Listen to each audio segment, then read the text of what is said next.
Na mga ka-reels ay yung salabay kanina. Yan nahuli natin. Ginawa nating kinilaw na jellyfish. Tapos yan naman yung torsilyong nahuli natin kanina, kinilaw na rin. Yung banak inihaw, o di ba? Kusang Mitra, tikman mo. Li. Itong jellyfish ayun sa kutsara. Oh. Para makita na totoo. No, anong masasabi mo? Masarap. Ha? Masarap. Swabe ba? Swabe. Sabi ko sa iyo eh.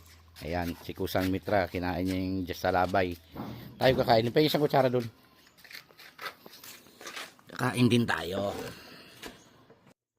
Tikman din natin yung salabay. Tayong gumawa niya. Malinis yan.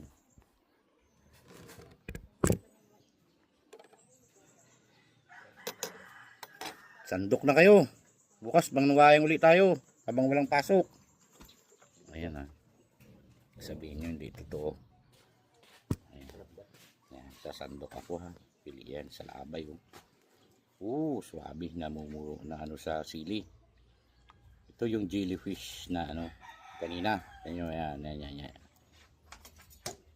Yan ha. Yan yung kanina na jellyfish.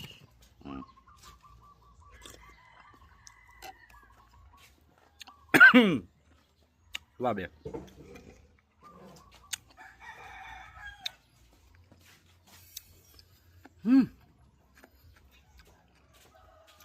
Gabi ka nga. Pero swabe po. Pag nakakuha kayo sa labay, pwede nyo kainin, pero linisan nyo talaga ng gusto. Na walang matirang makakasunog pag napasok ka. Doon pa lang sa dagat, linisin nyo na. Isa pa, sandok pa ako isang sarap eh.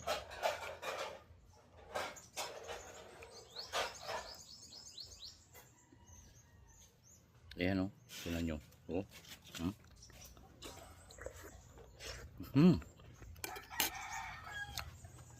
Grabe.